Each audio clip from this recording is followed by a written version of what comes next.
அனைவருக்கும் வணக்கம். நம்ம டெய்லியும் prelims and mains point of வியூல கரண்ட் அஃபேர்ஸ் கொஸ்டின்ஸ் வந்து பார்க்குறோம். ஸோ இன்னைக்கு என்ன கொஸ்டின்ஸ் இருக்கு அப்படிங்கறத பார்ப்போம். ஃபர்ஸ்ட் கொஸ்டின் பாத்தீங்கன்னா, Tamil Nadu sex ratio at birth. ஓகேங்களா, Tamil Nadu sex ratio at birth improved from 931 to 941 during 2021 to 24 அப்படின்னு சொல்லி கொடுத்திருக்காங்க. 2021 முதல் 2024 ஆண்டில் தமிழ்நாட்டின் பிறப்பு பாலின விகிதம் 931 941 மேம்பட்டது அப்படின்னு சொல்லி கொடுத்திருக்காங்க. சோ நம்மளோட sex ratio at birth increase ஆயிருக்கு அப்படின்னு சொல்றாங்க கடந்த 4 ஆண்டுகள்ல. சரிங்களா, அடுத்ததா பாத்தீங்கன்னா, the western districts of Tamil Nadu show a high prevalence of sex selective abortion அப்படின்னு சொல்லியிருக்காங்க.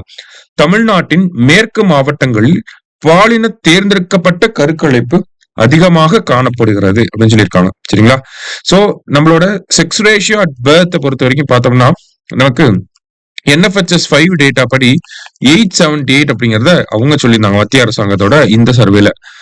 ஆனா Tamil Nadu health management information system அவங்களோட டேட்டா, அவங்க ரிப்போர்ட் தான் இது. சரிங்களா, சோ அவங்க என்ன சொல்லியிருக்காங்கன்னா, 931 இருந்து இப்ப 941 இன்க்ரீஸ் பண்ணிருக்கோம் அப்படிங்கறத சொல்லியிருக்காங்க.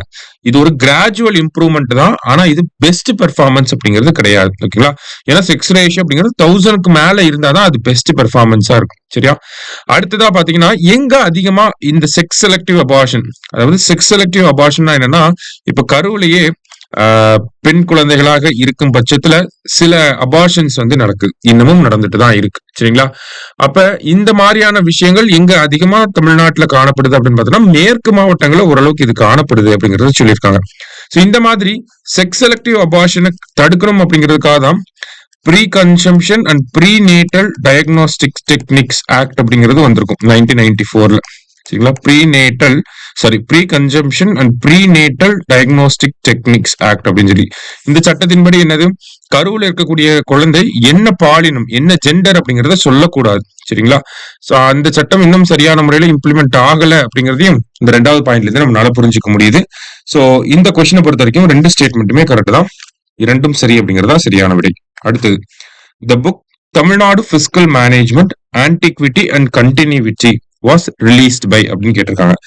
தமிழர் நிதி நிர்வாகம் தொன்மையும் தொடர்ச்சியும் என்ற புத்தகம் யாரால் வெளியிடப்பட்டது அப்படின்னு சொல்லி கேட்டிருக்காங்க.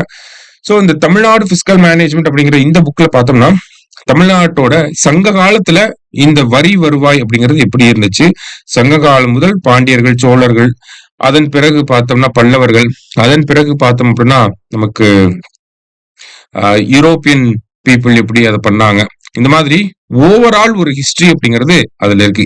அந்த சங்க காலத்துல இருந்து இப்ப வரைக்கும் எப்படி நம்மளோட தமிழகத்தோட அந்த நிதி நிர்வாகம் எப்படி இருந்துச்சு அப்படிங்கறத டீடைல்டா ஒரு 300 பேஜ் ஒரு டாக்குமெண்ட்டை ரிலீஸ் பண்ணிருக்காங்க. சரியா, சோ இந்த டாக்குமெண்ட்டை யார் ரிலீஸ் பண்ணிருக்காங்க அப்படின்னு பார்த்தோம்னா, பினான்ஸ் டிபார்ட்மெண்ட், நிதித்துறை தான் இந்த டாக்குமெண்ட்டை ரிலீஸ் பண்ணிருக்காங்க, ஞாபகம் வச்சுக்கோங்க. சரியா, அடுத்தது, which of the following inscription recorded the penalty imposed for forcible collection of tax அப்படின்னு சொல்லி கொடுத்திருக்காங்க. கீழ்கண்ட கல்வெட்டுகளில் எது வலுக்கட்டாயமாக வரி வசூலித்ததற்காக விதிக்கப்பட்ட தண்டனையை பதிவு செய்துள்ளது அப்படின்னு சொல்லி கேட்டிருக்காங்க. ஓகேவா, நம்ம பார்த்தோம் இல்லையா, இந்த புக்ல இருந்து எடுக்கப்பட்ட ஒரு பாயிண்ட் தான் இது. சரியா, தமிழருடைய நிதி நிர்வாகம் தொன்மையும் தொடர்ச்சியும் அப்படிங்கிற புக்ல இந்த மாதிரியான விஷயங்களை தான் கொடுத்திருக்காங்க. சரியா, அப்ப எக்ஸாம் பாயிண்ட் ஆஃப் வியூ அது கொஞ்சம் முக்கியமா இருக்கு நமக்கு. அப்ப வலுக்கட்டாயமா டாக்ஸ கலெக்ட் பண்ணதுக்காக ஒருத்தருக்கு தண்டனை கொடுத்திருக்காங்க.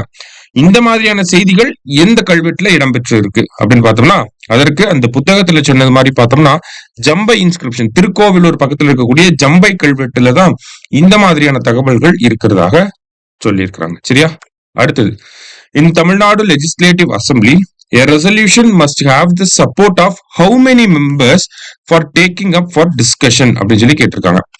தமிழ்நாடு சட்டமன்றத்தில் ஒரு தீர்மானத்தை விவாதத்திற்கு எடுத்துக்கொள்வதற்கு எத்தனை உறுப்பினர்களின் ஆதரவு இருக்க வேண்டும் அப்படின்னு சொல்லி கேட்டிருக்காங்க.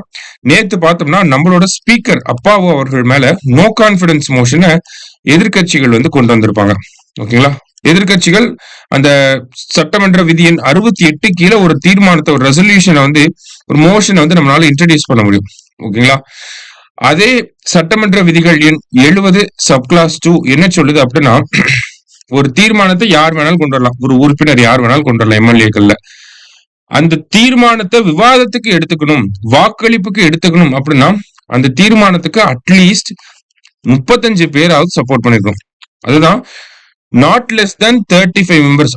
கரெக்டா ஒரு 35 பேராவது அதுக்கு சப்போர்ட் பண்ணிருக்கணும். அப்பதான் அந்த தீர்மானத்தை விவாதத்துக்கு எடுத்து வாக்களிப்புக்கு அனுப்புவாங்க. இப்ப 35 உறுப்பினர்களுக்கு குறையாமல் அந்த தீர்மானத்துக்கு ஒப்புதல், ஐ மீன் அதை வந்து சப்போர்ட் பண்ணிருக்கணும். சரிங்களா, ஆதரவு தெரிவிச்சிருக்கணும் அந்த ஒரு தீர்மானத்துக்கு. சரியா?